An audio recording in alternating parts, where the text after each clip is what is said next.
Hi guys, and welcome back to my channel. This is a bit of an update on my Whirlwind C4 electric bike. I've had it for about a month now, or just over a month, and I've covered 400 miles on it since I've had it. So I've had a lot of use out of it. It's been used at least every day, and it's been very reliable.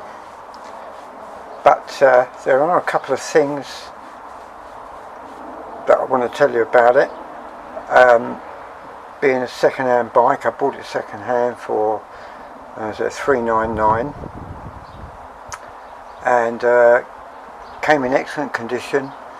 It looked like it was brand new out of the box, almost. There were some telltale signs that it wasn't brand new, but no, generally it had been very well looked after.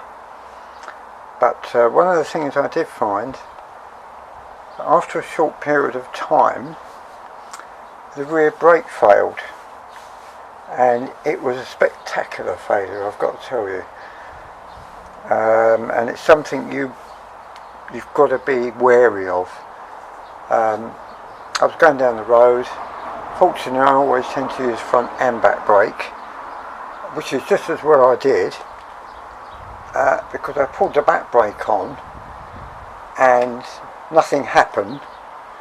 The lever literally just collapsed, and there was nothing on the back brake whatsoever, which, as you can imagine, was a bit disturbing. But fortunately the front brake was not a problem and it pulled me up. But it could have been, you know, if I'd just been relying on the back brake, it could have been nasty. So I thought, okay, what's been going on here? So anyway, got the bike back, disassembled the rear brake disc caliper, and found that the shaft inside had literally slipped past itself and slid forward. I'll give you a bit of a close-up, just bear with me one moment. Okay, here's a close-up. Right, now, this is I've put a bit of grease on it to keep it lubricated, this part of it. But obviously, you've got the cable, and it pulls this forward. Right, now the way it works, as it pulls this forward, inside there is a shaft, and the shaft moves forward, so it pushes the disc, or the disc pad inside, up against the disc. Now the bit that goes forward is literally looks like a long nut at the head of a hexagon nut, but it's longer, it's like this long, and that slides forward. So as this comes up, that whole thing slides forward. Now what had happened is basically the disc had worn down low enough for that hexagon shaft to jump out of its housing, and this whole thing just spun forward, which meant you had no brake at all. Now at the time I didn't realise that was actually what the problem was, so I took it apart, reassembled it, and now it's got 3 little ball bearings inside there, which, as this shaft moves forward, the ball bearings ride up, which makes the pad move forward. Now they were actually in the wrong place. They're supposed to be in their own little cups, and 2 of them were in one cup and 1 was in the other. So resettled it in, reassembled it, put it back together, and it was fine. It worked fine. But within less than a week, it did exactly the same thing. And I just at the time I couldn't see what was causing it. wasn't until I stripped it down again and looked at the action, the way it works, so I suddenly realised that's what it was. Because the pad was so badly worn, it was sliding further enough forward where it was actually jumping out of the casing, the internal casing. And so to prove a point, I thought what I'll do is I'll get the pad, take the pad out, put a washer behind it the same size as the pad, then put the pad back and then reassemble it, which I did, and it's worked ever since. So yeah, so be wary of that. If the pad wears down below a certain amount, yeah, that whole assembly will jump out and you'll end up with no brake.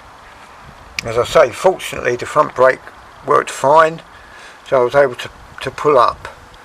So that's obviously something, you know, you've got to watch. I've got a new set of pads which I'll show you. And I've got these from Halfords. They're exactly the right size. They're clocks.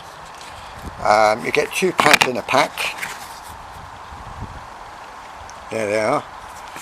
You've got, it's like a metal disc with a pad glued to it, and then this part of it sticks out to stop them spinning around when they're being used. So quite simple. £9.99 for a set of 2. So that'll do one brake. In other words, that'll do your back brake. So obviously, you know, you'd need, for front and back, you'd need 2 sets like this.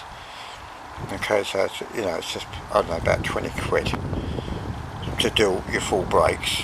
Alright, the back ones appear to be fine. I checked them, they seem to be fine, but I am going to replace the back ones. As I say, yeah, I've did that well over a week ago, in fact probably a fortnight ago now, and I've had no problem. Back brake works absolutely fine. Yeah, so yeah, that's something to keep in mind. Now, as you can see, since I last showed you on the last video, I've actually fitted a bit of a sort of a top box to it, because I have to run around, do all some sort of do the odd bit of shopping and that comes in quite useful. It's not a bike top box, it's just a plastic box that I bought, and I fitted the rear light to it, an extra rear light, and yeah, it does the job perfectly. I put it on my rack and I held it on with the plastic ties. There's about 4 ties on each side of it, holds it absolutely rigid, and it does the job lovely. And of course it's waterproof. You don't get water. You can put your waterproofs in there or whatever in case you're out and it rains. So yeah, perfect. But overall, the bike has been absolutely reliable in every way. As I say, apart from that braking problem, it's been great. Now, the only thing you do have to take in consideration is when you buy a second-hand electric bike, you can't guarantee the battery. The same as you can't guarantee the history of the bike. I'm reckoning that this bike was probably a year and a half old, maybe, before I bought it. There's no way I can actually tell as such, because there are videos on YouTube that are at least a couple of years old. So I know this model has been out for at least a couple of years. And obviously you get battery degradation, and when you look on the manual it says that this bike is capable of doing up to 30 miles. I think that's a stretch of the imagination myself. Maybe in pedal assist 1 you might get 30 miles if you do most of the pedalling. Now the only thing is, even if you do most of the pedalling, you are limited up to 10 miles an hour. So you're not going to get it to go any faster than that. In fact, if you try to go any faster than that, you're working against the motor, so there's not a lot of point. Pedal assist 2, it'll get you up to 13 miles an hour. Again, you can pedal quite comfortably and it will give you about 13 miles an hour, no problem. Now, I've looked at a lot of electrical sites and battery sites. Now, this battery that comes standard with this bike is a 5 amp hour battery, gives you 187 watt hours. Now, all the sites are all saying the same thing. In medium power, in other words in second gear, using pedal assist, you will get a maximum of 22 miles out of it. So that's what they're stating. Now, this battery is definitely on its way out, because now using pedal assist 2 and occasionally pedal assist 3, say like for going up hills, I'm getting 12 miles out of a charge. And I don't just let the motor do its work, I do pedal as well. Even when I'm going uphill, I will assist with my pedaling. And it's given me 12 miles maximum mileage from a charge. So, and also it says it takes 3 hours to fully charge the battery. It's now only taking 2 hours. So I'm thinking some of the cells are starting to break down now. Also, an indication of that is the output voltage is well above the 36 volts. After you fully charge the battery, if you take a reading of the battery, if you unplug the battery, you take a reading with a multimeter, I was getting 47 volts out of a 36 amp hour, out of a 36 volt battery. So yeah, so those cells are overcharging, and yeah, so it's definitely on its way out. Now, I've looked into getting a new battery for this bike, and some of the prices are astronomical. The cheapest one I saw, same amperage, 5 amp hour, was £160, which I think is a ludicrous price. Now, the trouble is, of course, you're fixed that it can only go in the down tube or cross tube in the bike. There is no other battery that will fit in there apart from that. So you're governed what you can put in it. So what I've done is I've ordered a 10 amp hour battery, 36 volt. Unfortunately, it's going to have to be fitted on top, but it's 500 watt hours, so it should give me more than double the range. But it's going to have to go on a cradle on the top. It comes with the cradle, and I'm going to have to fit it to here. It works out, it's 14 inches long, which works out it's going to come here. It's not a problem, it's going to have to sit up slightly on torsions probably. So yeah, so I'm going to be putting out another video showing you me fitting this new battery, this new type of battery.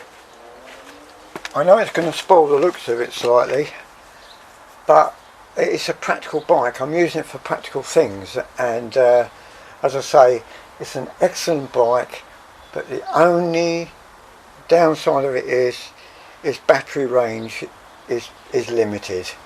Now my wife said, well, that's alright, just stick it on charge. It's giving you, if you buy a new battery and it gives you 22 miles, you can just stick it on charge. Yeah, but what I was trying to explain to her is, each time you recharge the battery, that is a cycle. That's one cycle. So the more you charge the battery, you're using up more cycles. So the battery will come to its end of its life much quicker. Now with a bigger battery, because you're not charging it so often and you're getting more mileage, you're not going to use the battery up so quick. And also the battery that I've got is, as I say, a 10 amp hour battery, 36 volts, 500 watt hours, and I got it for under 200 quid. So, and it's more than double the power of the one that goes in the bike.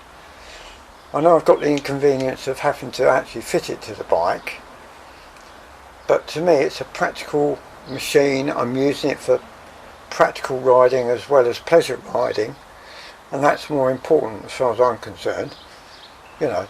So anyway, so that's going to be the next video. It will be coming up. Alright, I'm waiting. It's due on the 18th of July 2022, which is now. So whether it will come before then, I don't know, but the next video that will go up will be me fitting this battery, and then we'll do a proper true life test to see how many miles we get out of it on a charge. Okay, so I hope this has been some use to you. Other than that, as I say, the bike has been running absolutely excellently. It's been totally reliable, and I love it. It's a great bike. As I say, the only issue is the battery life is letting me down a bit now. Because what you've got to realise is, whenever you travel somewhere, you have to have enough battery to get back. So even though you're getting 12 miles out of charge, you can only do a journey of 6 miles, because you've got to have 6 miles to get back from wherever you are. So, you know, you've got to think that up as well. Anyway, I hope this video has helped you out, and I'll be back up with another video. Thank you, Aeroplane, for coming over just at this moment.